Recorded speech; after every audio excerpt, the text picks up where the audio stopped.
السلام علیکم۔ اس ویڈیو میں ہم تشدید کے متعلق بات کریں گے۔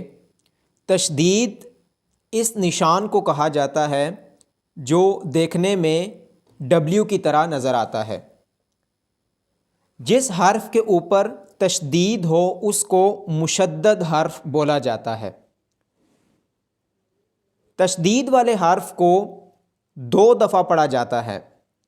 پہلے اس کو اس سے پہلے والے حرف کے ساتھ ملایا جاتا ہے، اس کے بعد اس کو اس کی اپنی حرکت کے ساتھ پڑھا جاتا ہے۔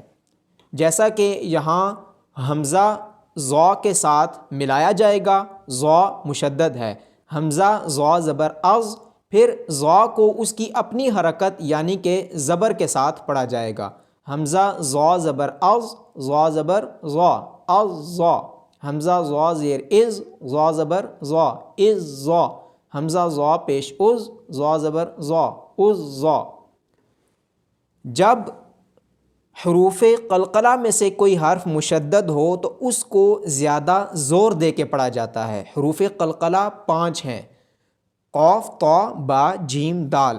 وہ حروف جن پہ سکون ہونے کی صورت میں قلقلہ کیا جاتا ہے، ان حروف پہ جب تشدید ہو تو اس کو زیادہ زور دے کے پڑھا جاتا ہے۔ جیسا کہ حمزہ دال زبر اد، دال زبر دا، اد دا، اس پہ زور زیادہ دیا جائے گا۔ حمزہ دال زیر اد، دال زبر دا، اد دا، حمزہ دال پیش اد، دال زبر دا، اد دا۔ اسی طرح اقا، اقا، اقا۔ میم اور نون 2 حروف ایسے ہیں کہ وہ جب مشدد ہوتے ہیں تو ان کو پڑھتے ہوئے غنہ کیا جاتا ہے۔ جب میم اور نون پہ تشدید ہوگی تو ان کو غنہ کر کے پڑھا جائے گا۔ غنہ سے مراد ناک میں آواز کو 1 الف کے برابر مقدار میں ٹھہرانا ہے۔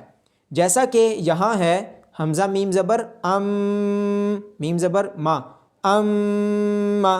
اب میم پہ جو ہم یہ والا سٹے آ رہا ہے اس کو غنہ کہا جاتا ہے۔ ناک میں آواز کو تھوڑی دیر کے لیے ٹھہرانا۔ ام، ام، ام، ان، ان، ان۔ تو میم اور نون کو پڑھتے ہوئے غنہ کرنا لازم ہے جب بھی نون اور میم مشدد ہوں گے۔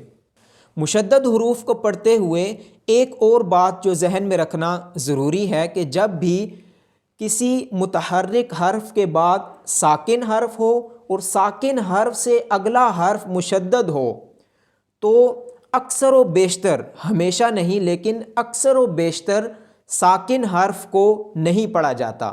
جیسا کہ مثال لیتے ہیں اس لفظ کی، یہاں با متحرک ہے، اس کے بعد دال ساکن ہے، دال ساکن کے بعد تا مشدد ہے، تو یہاں پہ با کو تا کے ساتھ ملا دیا جائے گا، دال کو نہیں پڑھا جائے گا۔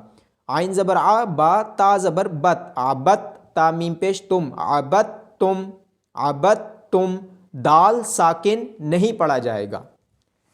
اس ویڈیو کے لیے اتنا ہی۔ امید کرتا ہوں آپ کو ویڈیو پسند آئی ہوگی۔ اگر ویڈیو پسند آئی ہو تو چینل کو سبسکرائب کر دیں اور بیل آئیکن پہ کلک کر دیں۔ جزاک اللہ خیر۔